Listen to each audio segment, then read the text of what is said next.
They call it Caesar 25:17, which I think is meant to reflect Ezekiel 25:17. We are going to be like three Fonzies up in here. Everybody be cool. Because, well, the path of the downed aviator is beset on all sides by the inequities of the selfish and the tyranny of evil men. Blessed is he who in the name of camaraderie and duty shepherds the lost through the valley of darkness. For he is truly his brother's keeper and the finder of lost children. That's a real prayer that Pete Hegseth read at the Pentagon worship this week to hundreds of Pentagon employees as the Secretary of Defense of the United States. It's also not a real prayer. It's a speech that Samuel L. Jackson, playing Jules in Pulp Fiction, gave, say what again, right before his character shoots someone to death. Passage I got memorized sort of fits this occasion. Ezekiel 25:17. It's not in the Bible. They say it's Ezekiel 25:17, but the real Ezekiel 25:17 just says God will execute vengeance upon the Philistines. So Tarantino wrote the prayer that Hegseth recited at the Pentagon.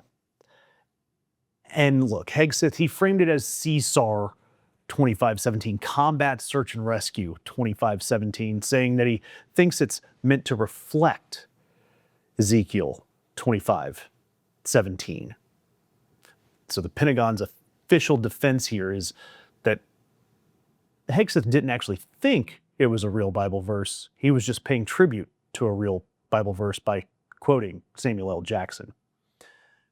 But he also told the congregation of that morning's prayer that it should inform the remainder of their day.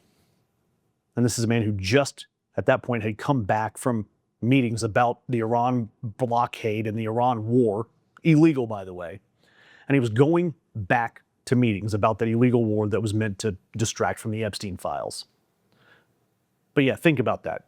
Your Secretary of Defense is telling employees to let Jules Winfield guide your military policy. Again, say what again? I dare you. I double dare you. And look, if you recall Hegseth's previous Pentagon worship service a month ago, Hegseth led a prayer calling for overwhelming violence of action against those who deserve no mercy.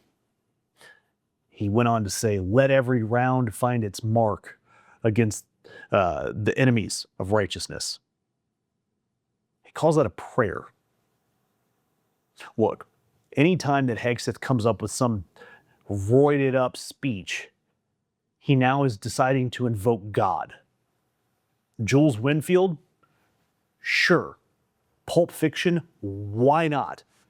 Sure, Jesus wanted us to commit violence and make bullets hit our enemies, according to Pete Hegseth. And this is in the same week that Pope Leo said Jesus doesn't listen to the prayers of those who wage war. And so, look, you have the Pope and the Secretary of Defense and all the MAGA types are having this theology war. And yeah, the Secretary of Defense is losing to God. And at a press conference the next day, Hegseth, he compared journalists to the Pharisees in the Bible. And if you are familiar with that, Hegseth told everyone that reporters are the so-called and self-appointed elites of their time.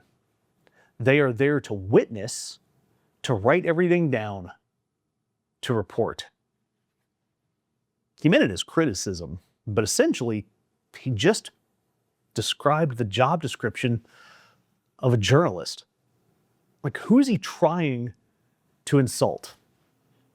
And so look, you got Hegseth quoting Tarantino and comparing reporters to Pharisees. Let's look at what's happening to actual troops, actual people who are serving our country. Reports are showing that military families in the Middle East are dealing with food shortages and mail disruptions, packages from home not getting through in this illegal war.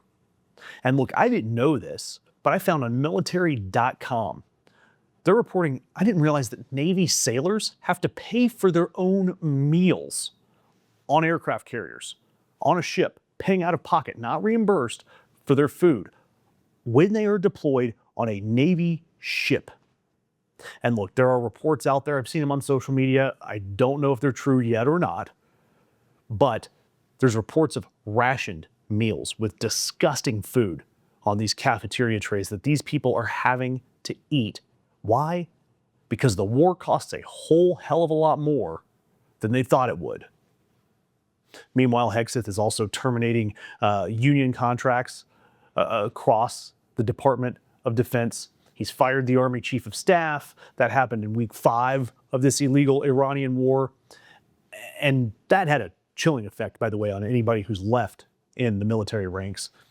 The Washington Post is reporting that Hegseth's relationship with Army Secretary Driscoll is getting worse. He's making every mistake you can make as a Secretary of Defense. We pretty much lost the Iranian war. When's the last time that happened? Vietnam? We lost a war that we started to distract from the Epstein files. And you have a man with crusader tattoos praying for Pulp Fiction in a prayer service that likely violates the First Amendment. God, we are in such good hands. And if you did not hear about Hegseth's prayer anywhere else but from us, that's a problem.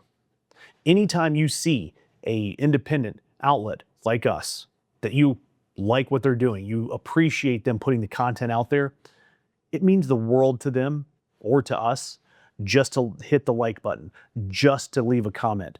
All of that matters because it matters to the algorithm.